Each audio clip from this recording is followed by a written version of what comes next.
iPhone 15 Pro Max versus Galaxy S24 Plus speed test. Go ahead and begin with a boot up in 3, 2, go, and see which one can get there first. Now, if Samsung was to make an iPhone 15 Pro Max in their own form, that would be the S24 Plus. This phone literally feels like the same exact phone, but a Samsung version. And then the Ultra is, I'm guessing, a subtle flex saying, we can make basically your phone shape and size and stature, and it boots up first as well. And then we could make one that is better, right? I feel like that's kind of what they're trying to do with the Ultra line over the 15 Pro Max. But the S24 Plus did boot up first, so good start for the Samsung. All right, so taking a look at the biometrics, there's really only one way to get in the iPhone, and that is Face ID. And it's pretty darn amazing now. It's really fast, hits it on pretty much all angles. So it's still one of the best face recognitions out there, and when you just raise to wake, you're basically in. It still requires that swipe though. The Samsung Galaxy S24 Plus is actually easier to get in because there's a fingerprint you don't even need to have turned on the screen to get to it. Once you know where it's at, you can get right in there. Look at that. So even without looking, you're in. So nah, the S24 Plus is faster to get in. You can also do a face unlock like that, and you can bypass the lock screen. So the Samsung boots up faster and is faster to unlock. Now, more secure, you'll have to use the fingerprint. In terms of more security here, it'll have more security on the Face ID versus the face unlock on the Samsung, but you'll have to go to the biometric fingerprint to match that of the iPhone. All right, so confirming the software, we're still on iOS 17.4.1 for the iPhone 15 Pro Max, which is taking a while to show that. But over here, software update on the Samsung, we're looking at One UI 6.1, that's Android 14. So this is the latest version for both. I do have the good lock gestures enabled, so we'll avoid that swipe, that double swipe on the RAM section, but just kind of generally scrolling through, One UI is smoother than ever before. It's still not, to me, as smooth in certain areas or as consistent as the iPhone, but it is really catching up, and it's quite close these days. So the average person will never really notice a difference, and Samsung is no longer Samsung of years ago. They are, and when I say years ago, I mean like 4 or 5 years ago. The past couple of years, they've been pretty good, but they're no longer what you might have thought of. They're super smooth now. So both of these feel almost identical scrolling through the general operating system, including your navigation areas like the control center. Over here, everything just feels beautiful on both of them. All right, so we've arrived at the app test. Everything is closed out for both products. Let's go ahead and go into weather. We do have ourselves a little bit faster animation on the right. We do have ourselves 12 gigs of RAM. That's upgraded from S23 Plus. You could see right here, we do have a faster calculator on the right. And then let's go into App Store, Play Store. You can see a little faster on the right. That animation is a little snappier. That was faster on the left. And scrolling through, not a major difference. So the smooth factor on here is really juicy on both. Let's go into Groupon, and faster on the right. Scrolling through, both of them are pretty solid in this respect. So if you really like Samsung phones, but you like the look of the iPhone, like the shape, you'll love the S24 Plus, especially if you're like a fan of like the iPhone Pro. With the curved corners, flat display. Even one thing I noticed too is just how much thinner the Samsung is. It's kind of like there's a space between them. Like it feels like it's sitting lower on the table. It's a thinner phone. Also, let's head up out of here. We'll go into Instagram, or maybe that's just the camera lifting up the iPhone 15 Pro Max. Let's go over here to my profile page. Take a look at Vision Pro. I've seen this thing in person. Nobody was demoing it. I'm guessing it's not as popular as it once was that first week. I knew that was going to happen. It was just going to trend immediately to get some clicks and views. So let's go into Amazon now, and you'll see faster. I think that was the iPhone. I could be wrong. Let's go into Best Buy, and we'll go over here, and you'll see faster on the Samsung. And by the way, if I call something wrong, it's because I'm trying to like multitask here. You know, I'm looking at the phones, I'm checking the focus, checking the mic, make sure that's working. There's a lot of things going on, even though it looks like you're just seeing phones and you would think that it's just my hands and some phones. So I expect you to tell me, no, bro, listen, you were wrong on that one. Call me out on it if I'm wrong on some of them.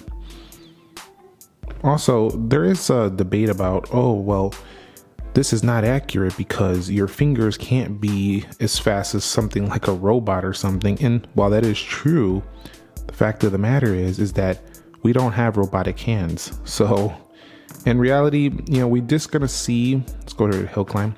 We're just going to see maybe a slight difference here. But so far, it looks like these two phones are really performing nearly identical.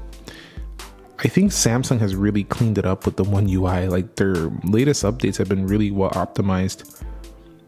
You can see faster here even on the games. Weird. Like I'm usually don't see Samsung phones winning in launching games. In terms of gameplay, both of them are incredibly smooth. I would really love to have either of these. But what I really like about the Samsung S24 Plus is that you get kind of like the iPhone feel with the shape, the hardware, but you get all the fun stuff of Android phones, like with the customization, and then you have the Galaxy customization on top of that, faster on the left. iPhone took that one. You get all of that stuff too with it. So you kind of have your cake and eat it too. Let's go into Dead Trigger 2. But there still are people who are like, you know, I would never buy, you know, that product, but to each their own. And you'll see faster on the right. Let's go ahead and make a turn here. We'll take a little turn. Overall, the graphics performance are really good on both as well. We'll go to PUBG Mobile. I know that's a general statement, but the iPhone probably has a little bit better benchmarking. But in reality, all the games you want to play on a phone, both of them are going to run them without breaking a sweat, and they're going to do so for years to come. So while you do pay a top dollar, that was faster on the left on the iPhone. When you do pay top dollar, I think that was close. Was that the iPhone or was that the Samsung? I'm not sure. Call it down below. These are a little mixed up. Let me move this over here. Let's go into Geekbench, and that's faster on iPhone, and speed test. And that's faster on the iPhone, and InShot, faster on the Samsung. So a few apps here and there to the iPhone, many of the initial apps faster on the right. Overall, same size and shape, actual app performance, very close, except the iPhone seems to load those more heavier games first, and the Samsung seems to load regular applications first. Let's head into the RAM management. Alrighty, so let's back it out here. We'll take a look at the iPhone 15 Pro Max first. This phone is nearing 7 months, or is it 7 months already? I think it's 7 months already for this phone. Doesn't even feel like it aged at all.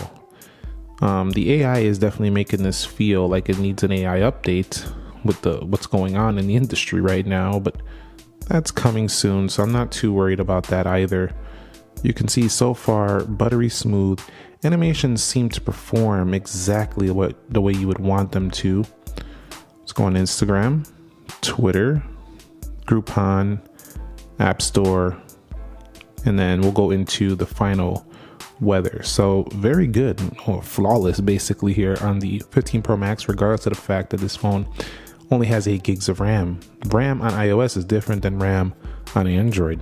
All right, so here we are with the Samsung. Now I expect really good performance here as well. There's a little vibration I feel when I'm hitting the swipe out. There's a slight vibration, but take a look at this. Basically beautiful here. That last one wasn't a delay. That was me missing the tap. Let's go into Jetpack Joyride and Best Buy. Amazon is really nice. eBay. Again, I need to stop with that. I need to make sure I'm tapping the app. Let's go into Groupon. Let's go into Play Store, Calculator, and Weather. So overall, look at that. Flawless again for the Samsung S24 Plus. So a really amazing performer here on 6.1. Once again, Apple with the win on Geekbench 6.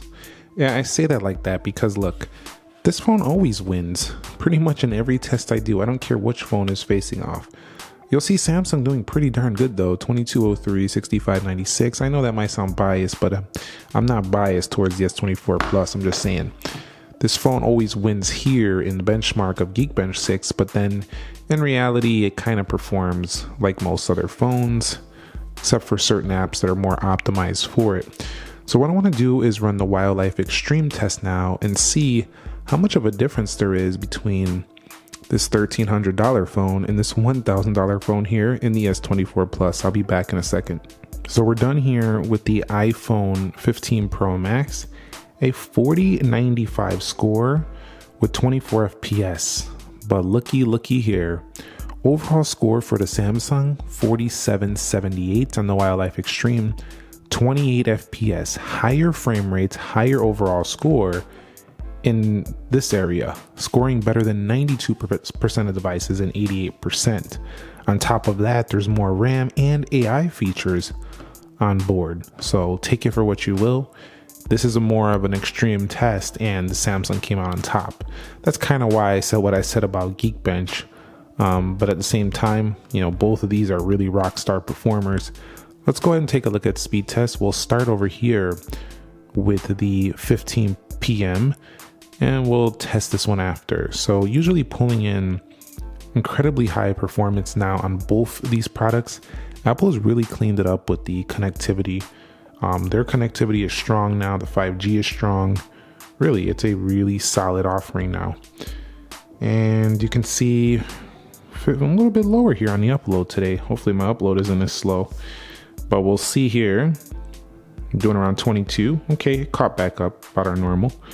And you'll see closer to a 23.1. All right, so the Samsung usually wins in this test as well. So let's see if that's not the case today, because that iPhone did pretty good there with 500 something download. It's hard to tell from the initial because it does catch up towards the end, but it's looking like the iPhone is going to take this W right here. Wait a minute.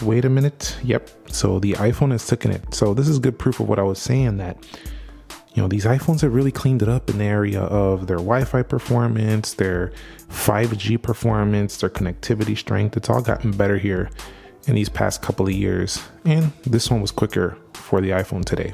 All right, I'm going to use the 4GT. You know what? I'm going to get a new car. Hold on. Well, not necessarily a new car, but I started myself a trucking company to deliver iPhones. Nah, I'm messing with you. Nick's Trucking Company, though. So let's go ahead and take a photo of this and we'll see which one can launch those cameras quicker when doing so. So let's go ahead and take the cameras and hit, hold on, what am I doing? Now I gotta launch that one so it's fair. These things are so sensitively fast. Let's hit camera and the iPhone wins there. I'm gonna do this about 3 times just to make sure. So the iPhone like launches it first, but then with that macro mode happening, it kind of like messes it up. So that's probably still the iPhone though winning that launch. Not that time. Very close. One more time. Yeah, very close. Let's go ahead and see how they do here. I do feel like when the Samsung goes between, look at the lens, it looks kind of like slow or weird right there. Whereas the iPhone, look how smooth that is going through the zoom ranges. So very good there.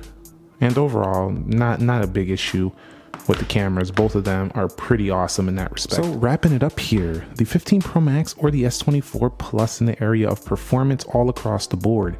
I would say faster unlocking on the Samsung, faster to turn on, more options on what unlocking, not quite as smooth consistently across the board with the animations, but it's still very, very close. Unlike before, it's pretty close, but I feel like Apple still has a slight better consistency. Speed of opening the apps, the animations launch quicker on the Samsung day-to-day, and it benchmarks better in graphics performance, but not in CPU performance. So the iPhone's still very flawlessly smooth, a little bit less RAM, but it doesn't need as much. Either way you go, you seem to be coming out on top. It's really like, do you want Samsung or Apple? The only thing I don't like about the S24 Plus is personally, it doesn't feel super original. It feels like this is more Apple's design and they kind of just, you know, made their own version of it. and the Ultra feels like their design. So I prefer the Ultra, but a lot of people will still like the size and shape and functionality of the S24 Plus. So let me know if you want to see more content with this phone or the iPhone 15 Pro Max down below in the comments. I'll catch you on the next one. Nick here. Be sure to be well, and peace.